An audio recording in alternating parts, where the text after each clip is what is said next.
What's up, everybody? We're here with Paresh from our one-on-one coaching program, the Seven Figure Wholesalers. And I think you just wholesaled a property. And how much is the assignment fee or the money that you're set to make when it closes going to be? It's gonna be $20,000. $20,000. So that's cash that hits your bank account. Yes. Okay. That's a big difference with this strategy in real estate is that it's a strategy for generating cash fast. And how long were you under contract on that property for? I would say 4 to 5 days. Hold on, let me get this straight. So you got an off-market seller to agree to sell to you for a discounted wholesale price.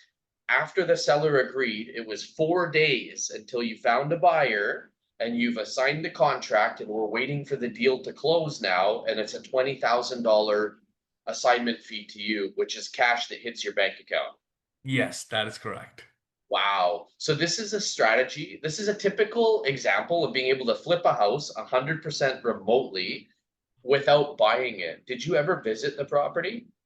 But well, I know Um, you did. I know you did yesterday after the deal was done, but before you did the deal, did you ever go to the property? no, I did not. It was completely remote. 100% from your laptop? 100%.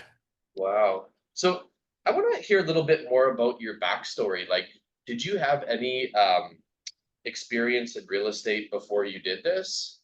Not really, no. I did not have any experience in real estate to selling point of view. Yes, a property here and there, but I did not have anything. Like it was completely new to me from selling real estate point of view. That's where you came in, and thank you so much for it. Yeah. And applied whatever you asked us or you coached us accordingly, and the coaching calls. And it just turned out to be a very like a fruitful one, like a great cool one. Right. That's because you took action, you signed up to the program, and we were here to hold your hand every step of the way. Do you have a real estate license? You're not a real estate No. agent or anything No. like that? Okay. And what would you say? So right now we're living in times of economic uncertainty. And I hear a lot of people when they're thinking about getting into real estate, they say, Hmm. "Oh, does this work now when there's economic uncertainty?" And so what I always say to them is this is a strategy that works better when there's economic uncertainty. And in your case, I think that that's part of what happened. The home Yes. seller, can you tell me you fixed a problem for the home seller. What was that problem? The person who was selling the house. So his problem was that his renewal was coming up, and that economic uncertainty I spoke about, that it doesn't look like he can afford it, the renewal coming for his house. So he was willing to sell it to me because I was solving or letting him take the property off his hands before his next renewal hits. And mind you, this is just before COVID, where everybody got the lower interest rate now that is renewing. Right, It's he can't afford it, so it was good for him that to right. better sell it to me. So we're in 2025 now, and the Yeah. homeowner had got his mortgage when interest rates were, his mortgage payment is probably about to double or triple, and he can't Yes. afford it. But there was one other thing too. Why didn't he just sell it on the MLS? Why would, because when people want to get started wholesaling, they always ask me, why would somebody sell to you at a discount when they could put it on the MLS? So that's the other thing as well. I connected to him on a deeper level in the sense of like we started getting more into his like personal life in the sense of what was helpful for the property. At the same time, like there were times where I had to bring him back to like, hey, like tell me a bit about more about the property. And that helped a lot because he could see that yes, I could genuinely help him, and that's the key to it, like it in the sense of building that rapport with him. At the same time, he did try it selling on the market, but given that he didn't get the price that he wanted or even buyers, that did not help him. So when I came in with like, hey, this is how we can help you, less hassle, there's no like people walking through your properties and help you solve his problem before his renewal came up, he was more than willing to sell the property to me. So from what I understand is that you had a deeper connection with him and he didn't want to go through real estate agents. Did he have it listed on the MLS at one point? He did. He had it at about 85,000, 75,000 more than what we got it for.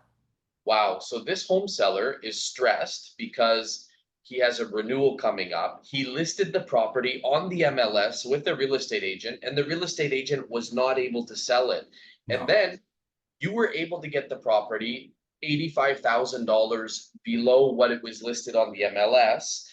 And so this is the problem that you solved for the seller. We get this Yes. all the time. A home seller will list their property on the MLS. And let's be honest, I love real estate agents. I think every real estate agent should be a wholesaler, even though you don't have to be a real estate agent to do this. But a lot of it's in that world, it's the 80-20 rule. 80% of the real estate, or sorry, 20% of the real estate agents make all the money and do all the deals. And the other 80%, I'm sorry to say it, but they suck, and that's, that helps us. And I Yeah. don't mean to send any real estate agents. I love real estate agents and I think they should all use our strategy to help them. But a lot of times we get this. A distressed homeowner is distressed because they've listed the property on the MLS. And right now, in these economic uncertain times when markets tend to be a little bit shifty or slow, the property doesn't sell. And then they start reaching out to us and looking for other avenues. And a lot of times it's just, you know, they've listed the property with a real estate agent that's their friend. And Yeah. that doesn't always work because their friend isn't the best person for the job. So did you, before you did this strategy, did you know anybody before you signed up to our program? Did you have Mhm. any connections in real estate? Like, did you know any big players or anything like that? None of that. Like we met at a conference.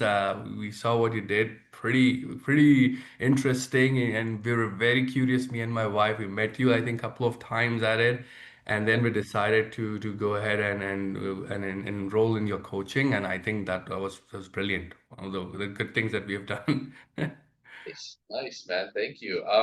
So no big connections. And what would you say to somebody who says, is the market saturated with wholesalers? 'Cause I get a lot of people saying, Tony, if you're trading all these wholesalers, then isn't it saturated? I don't believe it. I'm in sales all my life. Saturation is just a reason. I don't want to like say like, oh, it's in like bash anybody, but it's an excuse because end of the day, a distressed home seller will connect to somebody. So if he or she is not connecting with you, they are connected with somebody else. So somebody else is making that money. So it is up to you to like to cut through that saturation, get that connection, and get them to agree to work with you. Absolutely. And that's what I always say. People will sell you. I've had home sellers sell me a property for less than they sold it, less a lower price than another wholesaler offered them because our connection was deeper, we bonded deeper. So if you truly build a relationship with the home seller and you're truly solving their problem, this is why I believe wholesaling is the most heart-centered strategy in real estate, is because we're solving people's problems. And so you solve their problem and they will sell to you versus somebody else. And that's the key here. And yeah, again, 100% remotely. I know you just visited the property recently, but you didn't have to. The deal was Yeah. already done. Yeah. Yeah. So what I think I'm gonna do, I'm right now in the Caribbean, right? I work 100% remotely online, but I'm pretty sure that I'm gonna fly back to Canada just to walk this property and show all of our audience. And can you meet me there and we'll do a little walkthrough? Yeah, absolutely. I would love to do that. Yeah, and meet you as well. Awesome. I'm excited, man. Sounds good. Thank you. No worries at all. Thank you, Tony.